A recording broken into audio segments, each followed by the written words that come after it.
Assalamualaikum warahmatullahi wabarakatuh. Selamat siang teman-teman semua, bunda semua. Jadi di video kali ini Mama Jiad nggak ada masak dan makan. Nah, di video kali ini Mama Jiad mau menjawab pertanyaan teman-teman yang Mama Jiad kemarin bikin status. Ya sebenarnya sih bukan ada masalah, cuman Mama Jiad itu kalau habis upload video tidak membalas komentar itu merasa aduh, teman-teman banyak yang komen tapi Mama Jad belum balas gitu, sedangkan Mama Jad itu sibuk gitu, nggak bisa pegang HP kayak biasanya pegang HP gitu. Kalau nelpon ya bisa, tapi kalau duduk-duduk sambil kalau ngebalasin komenan di YouTube kan kita harus konsentrasi, maksudnya apa yang dia tanya kita jawab gitu kan. Nah kemarin-kemarin Mama Jad mungkin 2 hari 3 hari tuh nggak fokus ke HP gitu, tapi kalau ngupload video memang punya dari hari sebelumnya Mama Jad udah siapin. Sebenarnya nggak ada edit mengedit, itu video pas makan itu nggak diedit Mama Jad, itu langsung aja set set set udah ya seperti itu, yang penting ada video. Nah oke. Nah jadi ada masalah apa sih Mama Jiad gitu kan ya, karena juga banyak teman-teman yang nyemangatin, yang ngasih support gitu. Intinya ya alhamdulillah ya Allah ya Robi, akhirnya Mama Jiad nggak ada masalah apa-apa, jadi bisa mengendalikan kayak gitu. Nah buat teman-teman yang baru gabung di Mama Jiad, tolong videonya dengerin dulu kalau ingin tahu ya. Jadi di sini saya bukan menjelekan majikan atau membuka aib majikan, bukan itu yang saya maksud. No, ya majikan saya sangat baik, anak-anaknya juga sangat respect, makanya saya sampai betah. Alhamdulillah habis kontrak dan saya di sini kerja nggak pindah-pindah majikan dong. Berarti saya alhamdulillah baik dong. Cuman yang namanya pasien, nah ini beda lagi. Ini saya bukan menjelekan pasien juga ya. Ini juga untuk pelajaran buat teman-teman yang bekerja di Taiwan yang menjaga pasiennya kayak saya. Maksudnya pasien kita itu masih satu dia masih jalan, dua dia itu masih apa ya, masih sehat, jalan-jalan itu masih bisa sendiri, dan masih tangannya bisa masak-masak sendiri, masih bisa lah kayaknya, masih ya masih sehat lah gitu. Tapi pasien saya itu apa ya namanya, hanya satu budeg, jadi dia itu masalahnya budeg. Dan kalau orang budeg itu bisa paham dong, selalu salah sambung, dan kita harus paham ya kan. Kita aja kalau ada penyakit telinga 1 hari balideg nggak dengar apa-apa tuh jengkel. Nah dengan bagaimana dengan nenekku ya, ini seumur-umurnya budeg, jadi kalau ada sedikit jengkel itu pasti ke mulut jatuhnya, itu udah pasti ya, itu adalah efek dari penyakit yang dia punya di kuping. Maksudnya dia kan nggak mendengar, kalau ada kekesalan dikit dia pasti budal dari mulutnya gitu, jadi merasa kesel gitu ya. Itu udah apa ya, ya itulah penyakit pasien. Kenapa anaknya ngambil perawat ke rumah ke sini, karena memang dia paham bahwa ibunya itu memang perlu ada orang yang nemanin, ataupun ada orang yang memperhatikan dia, biar anak-anaknya itu bekerja tenang dan nggak khawatir dengan orang ibunya di rumah kayak gitu ya. Dan kita, nah sebenarnya nenek aku tuh masih bisa masak sendiri, masih bisa makan sendiri, masih bisa mandi sendiri, masih bisa apa-apa. Nah yang kita perlukan saya adalah menemaninya, memperhatikannya. Kalau ke rumah sakit saya mengantarnya kan.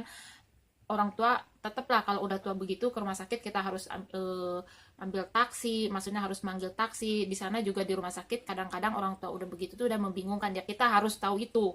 Yang jadi perawat di Taiwan itu nggak cuman perawat asal-asalan ya, jadi kita itu harus tahu kalau keluar ke rumah sakit bagaimana tempat memeriksanya, lantai berapa kita itu harus tahu. Dan saya juga alhamdulillah tahu ke rumah sakit no, taksi, ngomong ke taksinya kemana, jurusannya kemana, itu alhamdulillah saya udah tahu itu. Nah itu ya untuk apa ya, bekerja jaga orang tua itu. Oke, karena di sini saya bukan mau menceritakan bagaimana menjaga pasien, saya ingin mengklarifikasi tentang status kemarin.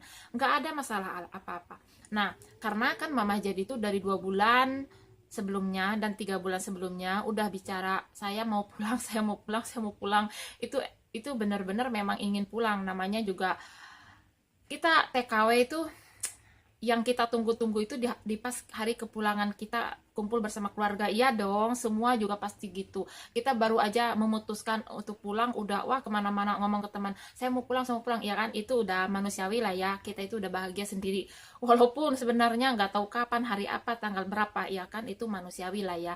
Maafkan juga ya kalau di setiap video Mama Jiad selalu ngomong Mama Jiad mau pulang, yang nonton itu bosen, Mama Jiad ini mau pulang, pulangnya enggak gitu kan. Nah, seperti itu. Jadi di sini Mama aja juga minta maaf ya, udah ngalirkan gitu, balik-balik, can balik gitu.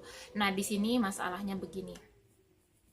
Saya juga udah memutusin kontrak, kucar kacir, ngevlog, ini saya lagi memutusin kontrak, saya mau pulang, gitu kan. Saya tujuan saya waktu memutus kontrak itu, setelah putus kontrak itu 1 bulan ya, oke, 1 bulan untuk menunggu pembak baru. Ternyata sekarang udah 1 bulan belum datang. Saya tanya lagi kemarin ke agensi, kapan saya pulang? Katanya tunggu bulan depan. Nah, udah tunggu bulan depan, bulan depan tak gitunya. Jadinya tuh orang teh asa di nyut gitu. Saya tuh udah rencana, udah ini asa lemon bisul teh mah yang disuat, yang sabucat-bucaten, jadi deui gitu melentungi, jadi gitunya tak gitu. Nah, karena bukan itu masalahnya, oke lah, saya bisa sabar karena saya butuh duit ya, kita menunggu sambil dapetin gaji dong. Nah, tapi masalahnya di pasien saya itu tadi, pasien saya ini sangat sensitif dengan apa ya, intinya orangnya ya kayak gitu. Jadi kayaknya kalau mau melihat kita bahagia tuh dia nggak terima. Jadi intinya nyinan wae masalah, tak gitu biasalah. Jadi saya juga sangat paham dengan sifat Inces. Saya kan di sini kerja 3 tahun, apalagi hanya saya yang lama, pembantu 2. Sebelum saya itu cuma 3 bulan sama 2 bulan gitu. Nah, saya doang yang lama sampai 3 tahun lebih ya. Intinya dia itu merasa kehilangan.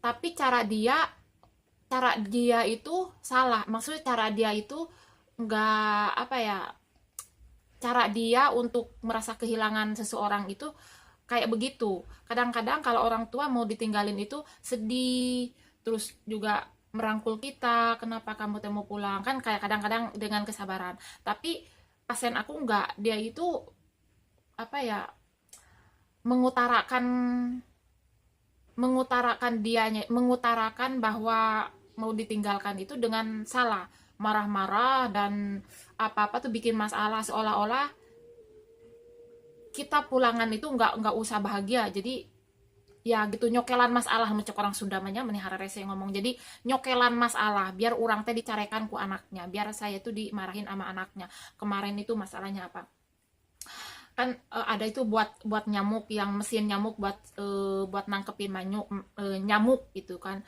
Nah gitu, itu dibeliin baru karena saya ngomong, nenek kan napasnya udah kurang, aku bilang gitu, sekarang kan nyamuk banyak, aku bilang gitu. Terus kata anaknya, udah saya beliin cecenya yang siung-siung gitu. Pagi-pagi dia, saya lagi beresin gitu, siung-siung, karena dia memang bawaannya lagi marah itu, digeprek, pek di ruksak. Saya tuh tahu, cuman saya tuh nggak ada inisiatif untuk ngambil kamera untuk video untuk bukti ke anaknya. Saya tuh apa sih tuh keprek, ternyata di ruksak. Pas saya udahlah, saya pura-pura ke belakang lagi, taruh ke kamar lagi, lah itu ada lagi di situ. Pas saya dibuka, mesinnya di dalamnya hancur, dikeprek. Tapi saya pura-pura nggak tahu, saya yakin itu dia itu mau bikin masalah. Kedua, kemarin sarung bantal itu udah 3 bulan yang lalu, kan namanya saya 3 tahun ya kan di sini, udah 3 tahun di sini. Terus bantal itu kan suka tipis, ruksak lah gitu, udah tipis. Udah 3 bulan yang lalu lagi pula. Saya dicuci, tadinya mau dijahit sama nenek itu disobekin. Saya kira disobekin itu kalau orang sini mau buang barang-barang itu harus disobek-sobek dulu baru buang. Nah waktu itu juga dikira saya, sarung bantal saya itu sama dia disobekin dikit itu dikira disuruh dibuang. Emang dia juga nyuruh udah diganti yang baru, dia ngasih yang baru sama saya pun beli. Tapi sama dia jangan jangan dipakai katanya, saya kasih ada katanya. Di waktu baik itu nggak ada masalah apa-apa, 2 bulan yang lalu apa 3 bulan yang lalu, oke. Pas kemarin dimasalahin, ngomong sama anaknya, katanya gini, saya suruh telepon anaknya ke sini, ini katanya dia itu mau pulang ngeruksak sarung bantal gitu. Saya bingung, mana bantal ini, lah ini kan kamu yang ruksakin. Nah dianya diem, nggak bisa ngomong karena dikira saya nggak melawan. Biasanya walaupun saya bawel, saya tuh nggak pernah melawan. Apa yang di fitnahin nenek itu saya nggak pernah melawan, udah saya biarin aja gitu. Saya lawan aja, jawab aja, itu kan kamu. Nah udah diem. Paginya lagi dia itu dari siang juga totot biasalah nyokelan masalah. Siangnya lagi dia itu bekas minum susu, apa namanya, buat blender itu yang bulatnya itu, blender itu gelas blendernya ya. Nah, nih kayak gini. Nah ini kan buat blender buah-buahan, sama dia itu setiap pagi buat bikin susu, otomatis meletok cuman itu udah lama meletoknya. Nah, udah lama meletoknya, udah biasa kecil. Ditambah lagi, kayaknya itu 4 bulan yang lalu, udah lama banget. Dia itu minum susu, ya mau minum susu, ditaruh, nggak tahu ketoker dia, kuprak, pecah. Itu cuman kemarin nggak pecahnya, nggak nyokelan masalah, lagi cari-cari masalah. pagi-pagi tuh odar dia marahin saya sampai kemana-mana denger, sampai cucunya lagi tidur tapi nggak bangun, cucunya udah tahu gitu. Wah, sampai udah cucunya bangun terus suruh nelpon anaknya, suruh ke sini, anak-anaknya suruh ke sini, masalahin itu lagi. Saya kepingin anaknya itu bertanya ke saya kenapa, enggak ada yang bertanya karena paham ya, yang kayak gitu mah udah beli, itu udah berapa puluh tahun katanya, kalau nggak salah udah 5 tahunan kayak gitu. Nah di situ udah, karena saya ini kan memang udah niat mau pulang, itu masalahnya. Jadi karena nyokelan masalah wae jadi liur sirah teh gitu kan. Nah seperti itu, mas, nggak ada masalah. Jadi karena aku mau pulang, dia itu intinya nggak mau ditinggal pulang, nyokelan masalah gitu. Sedangkan saya nggak mau terpancing emosi gitu. Jadi saya tuh pelan-pelan, nggak mau saya ngeluarin emosi. Saya sayang dong, saya udah 3 tahun tahan-tahan, pas sekarang mau waktu mau pulang saya harus, kalau dia marah saya lawan, nggak mungkin saya demin aja, saya sabarin aja, alhamdulillah. Nah kemarin, karena saya kan sebenarnya ini beli dus itu udah lama, cuman saya nggak ngepak karena saya merasa kasihan sama nenek. Saya nunggu anaknya kesini, mungkin nunggu anaknya tuh kesini ngobrol sama nenek 2 jam 3 jam 4 jam, biar anaknya ngobrol sama nenek, saya ngepak biar diperiksa gitu kan, biar tahu, dan biar nenek itu pelan-pelan gitu, karena saya itu harus pulang bersama keluarga gitu, jangan gitu nek gitu, harus harus sadar maunya. Tapi karena anaknya lama belum kesini kesini, karena kemarin nenek lagi marah-marahnya nggak jelas gitu, anaknya kesini pun nggak ngasih kesimpulan harus gimana, ya udah saya ngepak aja. Di saat saya ngepak dianya malah mendebu-debu marah, saya mau gimana lagi ya kan, ya udahlah kayak gitu, saya sabarin aja, saya ngepak aja gitu, mau dikargoin secepatnya aja lah gitu. Lagi pula cuman barang-barang baju-baju bekas lah, baju-baju saya bekas tuh udah penuh gitu kan, cuman baju-baju kayak gitu aja, makin mendebu-debu. Terus ngadu sama anaknya juga, anaknya nggak gimana ya, anaknya juga gimana ya, harus gimana ya, mau marahin saya juga bingung anaknya, cuman gitu-gitu aja kan masalahnya gitu. Jadinya dia itu merasa ya mungkin dia sekarang udah bosan. Dari situ kemarin dia udah diem, nggak marah-marah lagi, nggak nyokelan masalah lagi, udah diem kemarin. Dan akhirnya kemarin dari jam 3 sampai hari ini dia nggak ngerocok kayak kemarin lagi, kayak kemarin-kemarin lagi, alhamdulillah. Ya sedikit-sedikit dia paham, ya sedikit-sedikit saya paham. Saya udah saya minta maaf, tapi tetap dia cemberut gitu. Ya udahlah, yang penting saya minta maaf kayak gitu. Sebenarnya juga anaknya mau marahin saya, apa yang kesalahan saya gitu kan ya, intinya nggak masuk akal gitu alasannya ya, seperti itu. Nah tapi manusiawi dong kalau kita itu lagi di apa ya, dia itu ke dapur, sendok saya katanya nggak ada, kamu curi katanya gitu. Ini katanya apa namanya, baskom saya nggak ada, kamu curi, ya mana gitu yang punya. Jadi kan kita juga aduh gitu-gitu aja, dituding difitnah teh lebih sakit daripada apapun ya kan. Tak gitu. Jadi kadang-kadang manusiawi lah ya, nggak apa-apa, tapi yang penting kita harus paham bahwa pasien kita itu memang seperti itu. Pikun pikun itu bukan berarti orang pikun itu semuanya lupa. Pikun itu bertingkat-tingkat, ada juga yang kayak inces aku, ada juga pikun itu maksudnya kayak anak kecil gitu, nggak mau salah gitu, maunya benar gitu. Pikun itu selalu menyimpulkan, jadi menyimp selalu menyimpulkan sesuatu yang belum tentu benar. Intinya kayak gini, saya tidur, kok kamu tadi itu katanya kamu keluar ya jalan-jalan, terus saya jelasin enggak nih, bohong, aneh mah bohong gitu, bohong. Nah jadi selalu menyimpulkan yang belum tentu adanya benar. Nah itu, jadi itu termasuk pikun juga. Nah seperti itu ya. Nah di sini alhamdulillah sekarang nenek udah tenang lagi, dia karena ngadu ke anaknya juga, anaknya nggak ada nanggapin.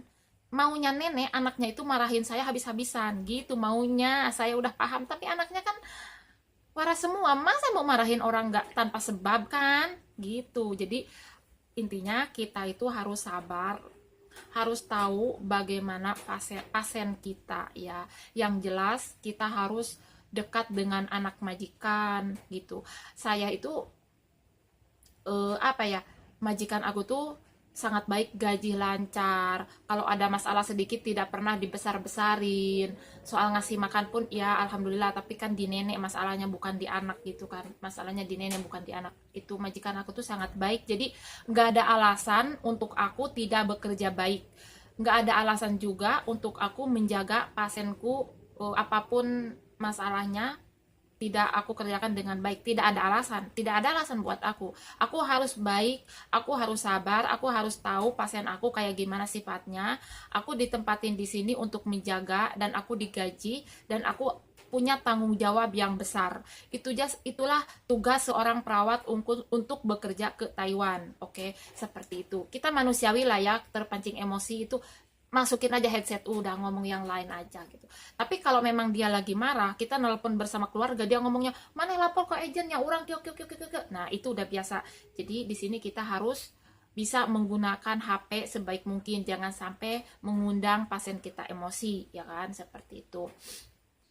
Nah, buat ibu-ibu yang penasaran Mama Jad ada masalah apa, Mama Jad ada masalah apa, tidak ada masalah apa-apa, cuman ya lagi apa ya, lagi mengadaptasiin inces aku, bahwa aku itu mau pulang bulan depan katanya.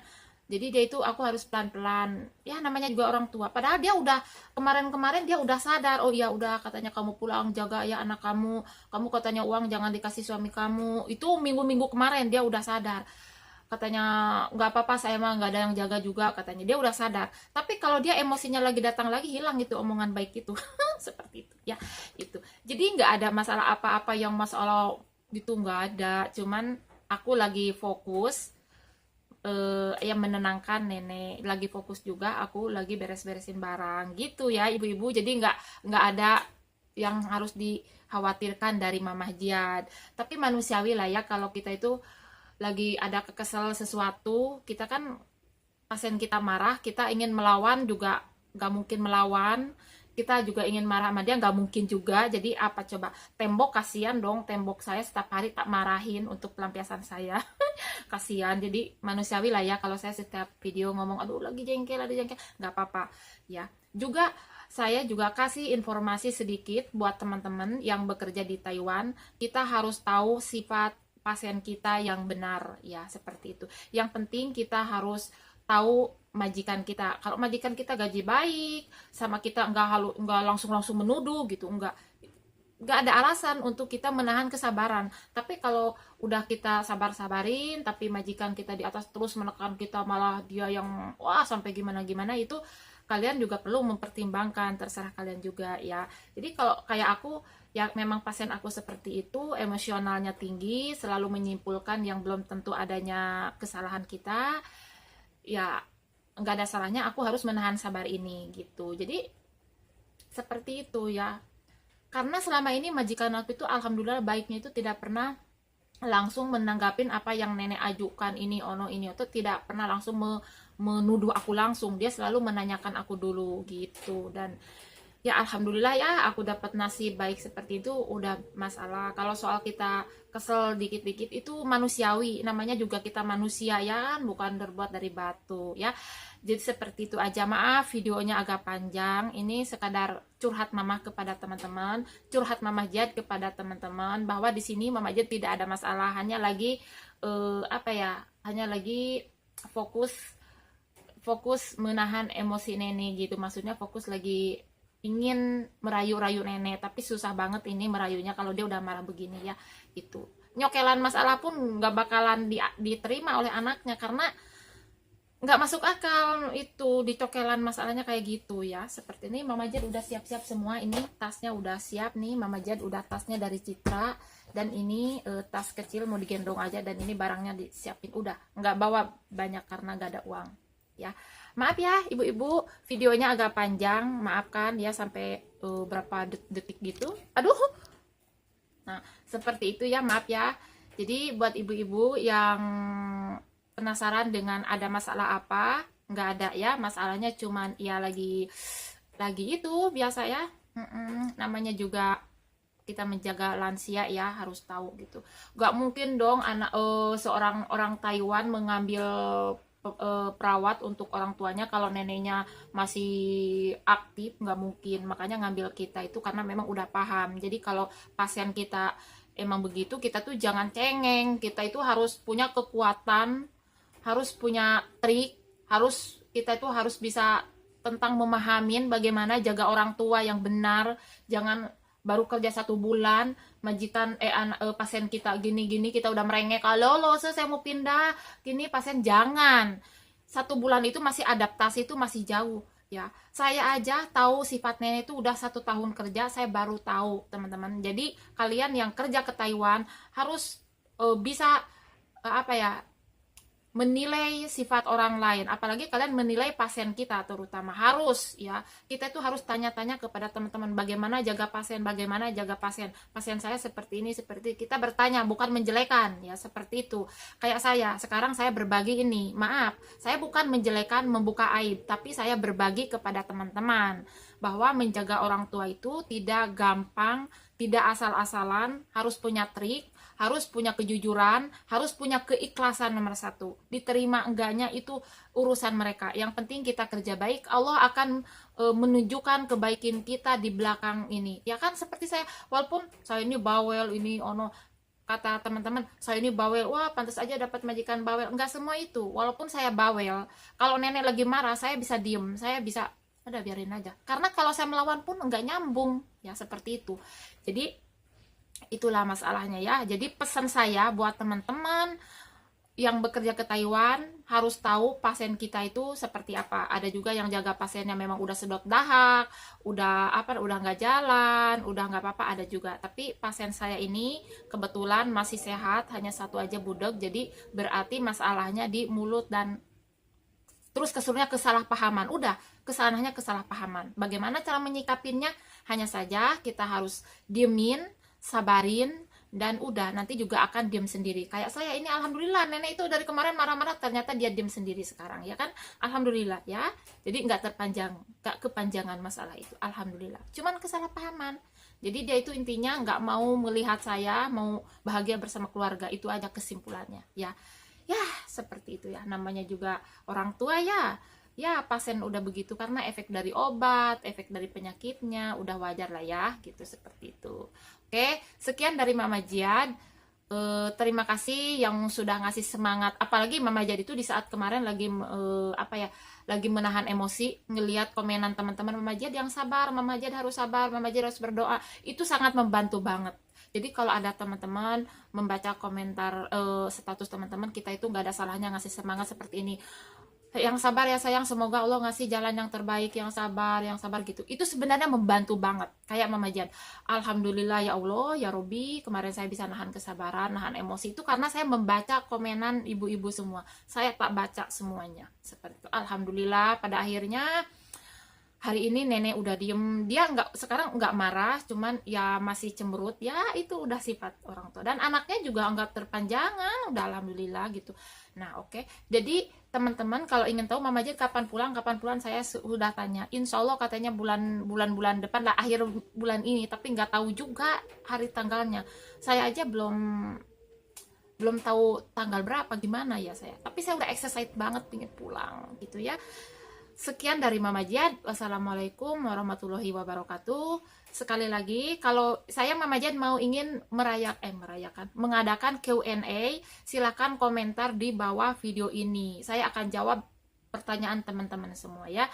Sekian dari Mama Jiad. Wassalamualaikum warahmatullahi wabarakatuh. Terima kasih atas dukungannya, atas supportnya, atas doanya. Alhamdulillah Mama Jiad nggak terpancing emosi. Alhamdulillah ya Allah ya Rabbi.